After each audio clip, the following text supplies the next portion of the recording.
You're seeing valuations drop significantly, 30, 40, 50%. Is there a lot of volume? Are there a lot of people that are losing? Here's the thing. If I own a deal that's not performing and you're the lender, I'm trying to do whatever I can to save that thing. Because you have to refinance, right? Every 5 years? Yeah. You want me to be successful too, because you already underwrote me. But you're looking at the math and you're saying, okay, what's it worth? How much money can we put into this thing? And where's the haircut going to be taken? It's either going to be me or you or maybe both of us. You want me to be successful because you've already put your faith in me once and given me a loan. But the reality is that a lot of these deals are so far below the loans that there's just no reason to have me involved. Like, you'd be better off taking the asset, figuring out what to do with it, take the write-off, and then package it up and sell it off to the next person. So that's what's happening now. And this is a lot of properties too. I was on a webinar last week where a guy told me that there's thousands of multifamily properties that aren't hitting their debt service coverages at all. Debt service coverage is literally where's the loan payment and where's the net operating income. They need to be at least 1.2, 1.3, and they're below 1, which means that they're not covering.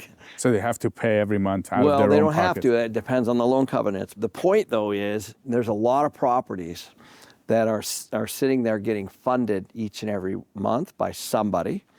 And there's a lot of talk with lenders going on right now. And so the real question is at what point do you toss your hands up and say, I can't fund this anymore, or I'm going to foreclose, or I'm going to move forward and take the property back and do whatever you need to do. That all kind of started in 24 and 25, and now it's really going to come to fruition in 26.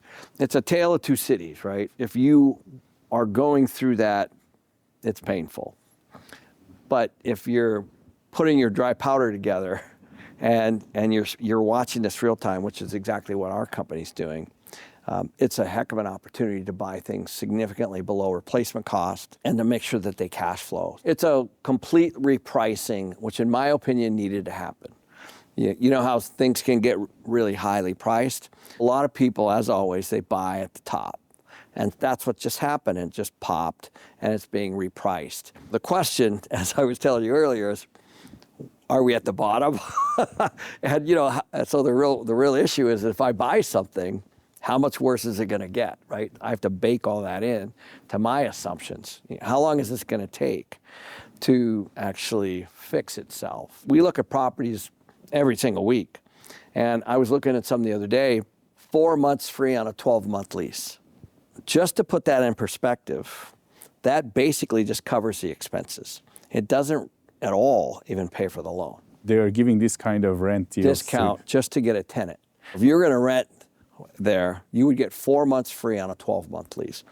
Now, you can call that whatever you want, but it's a rent discount. Rents are going down. It is what it is. But when you started to build that property, you had your rent at a certain number. You did not budget 4 months free. And then you have your expenses, and then you have your loan. We are looking at these deals. And so why would I look at a deal like that? Because it's broken. That's actually how you create value in this business. The last thing you want to do is buy something that's perfect, because there's nowhere to go and you're kind of relying on the market. You really want to buy things that are broken of some sort. Now, we passed on the 4-month free deal for the exact point I just made. First, it has to go to 4 months, then it goes to 3 months, then it goes to 2 months, then it goes to 1, then it goes to half off, then it goes to 100 off, and then it's flat. And that's a long period of time. We're going to stay away from that one, and we're going to look over here at some other properties. There's an unwinding of the way a property runs, but it's absolutely the greatest time to find really, really good deals that are lender-owned, because lenders don't want to own real estate.